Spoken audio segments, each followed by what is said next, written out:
लोकसभा 2024च्या निवडणुकामध्ये निवडून आलेल्या सर्व खासदारांचं पुन्हा एकदा अभिनंदन।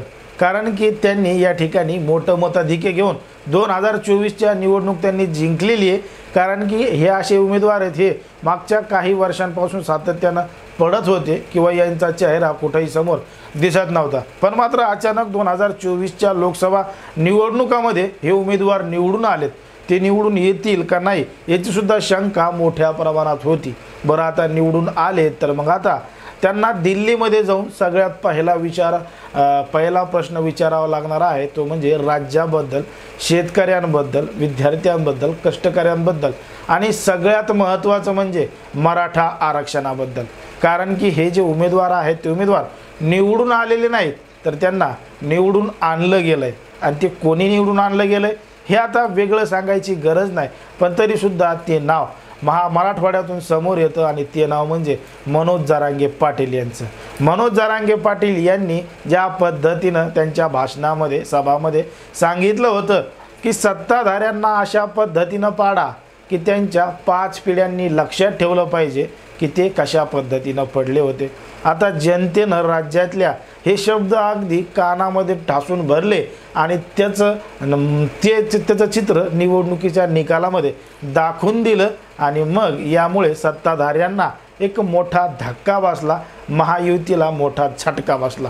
आता तो झटका कशा पद्धतीनं बसला, काय बसला याचं चित्र समोर आलंय। कारण की अहंकार माणसाच्या मनामध्ये मोठ्या प्रमाणात वाढला की मग त्याचा फुगा अशा पद्धतीनं फुटतो आणि ते अगदी भाजपसोबत, महायुतीसोबत झालेलं आहे। म्हणजे देशामध्ये वेगळं सोडून द्या, आपकी बार 400 पार, आपली लढाई केंद्रासोबत नाही आहे, आपली लढाई राज्यामध्ये होती, राज्यातल्या सरकारबरोबर होती। कारण की त्यांनीच मराठा आरक्षणाला विरोध केला होता आणि काही नेत्यांना अति जास्त गर्व झाला होता। मग त्यांचा गर्व उतरवण्यासाठी या निवडणुकामध्ये त्यांची हवासुद्धा उतरवणं गरजेचं होतं। म्हणून या ठिकाणी त्यांना असं पाडा की त्यांच्या 5 पिढ्यांनी लक्षात ठेवलं पाहिजे आणि अगदी मोठमोठे नेते मराठवाड्यातले आणि महाराष्ट्रातले पडलेत आणि या ठिकाणी मोठा झटका महायुतीला बसलेला आहे। तर यामध्ये महाविकास आघाडींच्या उमेदवारांचा मोठा फायदा झाला। ते निवडून कधी येत होते का नव्हते का माहीत, पण आता मात्र 2024ला ते मोठं मताधिक्य घेऊन निवडून आलेत, खासदार झालेत। पण मात्र त्यांनी मनोज जरांगे पाटील यांचे आभार मानायला सुद्धा विसरायला नाही पाहिजे। अगोदर मनोज जरांगे पाटील यांचे आभार मानायला पाहिजे। तसं जर आपण पाहिलं तर बीडचे जे खासदार म्हणून निवडून आलेत बजरंग सोनवणे यांचा विजय जसा झाला तसाच त्यांनी रात्री सगळ्यात पहिले मनोज जरांगे पाटील यांची भेट घेतली आणि अभिनंदन व्यक्त सुद्धा केलं आणि सांगितलं, दादा तुम्ही खासदार केलं म्हणून।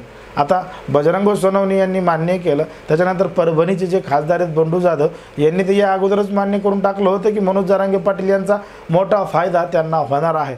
पण मात्र परभणी, बीड या दोनच याच्यामध्ये फायदा झाला आहे का तर नाही। परभणीमध्ये झाला, बीडमध्ये झाला, जालन्यामध्ये झाला, छत्रपती संभाजीनगरमध्ये सुद्धा झाला। कारण की भुमरे मामाचं आणि जरांगे पाटलांचं कशा पद्धतीनं नातं आहे हे आपण बघितलेलं आहे। तशी सुद्धा चर्चा जोरदारपणे चालू आहे की जरांगे फॅक्टरचा फटका सगळ्यांना बसला, पण मात्र भुमरे मामांना त्याचा फायदा झाला। त्याच्यावर आपण स्पेशल एक व्हिडिओ बनवलेला आहे, तुम्ही जर ते पाहिला नसेल तर ते नक्की पहा। मग मात्र मराठवाड्यातले जे नेते आहेत, नांदेड असेल, लातूर असेल, हिंगोली असेल, या ठिकाणी मोठ्या मताधिक्यानं महाविकास आघाडीला यश मिळाले। या ठिकाणाहून खासदार निवडून आलेत, निवडून आलेपेक्षा निवडून आणले गेले आहेत आणि यामध्ये मनोज जरांगे पाटील यांचा महत्त्वाचा वाटा आहे। पण आता ज्या पद्धतीनं मोठं मताधिक्य घेऊन हे लोकसभेमध्ये गेलेत, आता यांनी लोकसभेमध्ये जाऊन तरी आवाज उठवला पाहिजे आणि आवाज उठवल्यानंतर समाजासाठी काहीतरी केलं पाहिजे। समाजाबरोबरच शेतकऱ्यांचे प्रश्न आहेत, विद्यार्थ्यांचे प्रश्न आहेत, महागाईचे प्रश्न आहेत, बेरोजगारीचे प्रश्न आहेत। या सगळ्या मुद्द्याला धरून जर यांनी दिल्लीमध्ये आवाज उठवला तर मग यांच्यासाठी सगळं काही सोयीस्कर होणार आहे।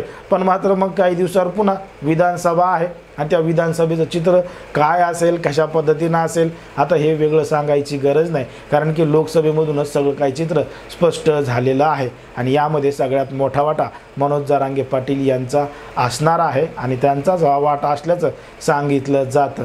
मग ज्या पद्धतीनं सत्ताधाऱ्यांना मनोज जरांगे पाटील यांनी घाम फोडला, सुरुवातीला बऱ्याच नेत्यांनी बोलून दाखवलं की याचा काही परिणाम होणार नाही, अशा आंदोलनं उपोषणानं सत्ताधाऱ्यांना काही फरक पडत नसतो।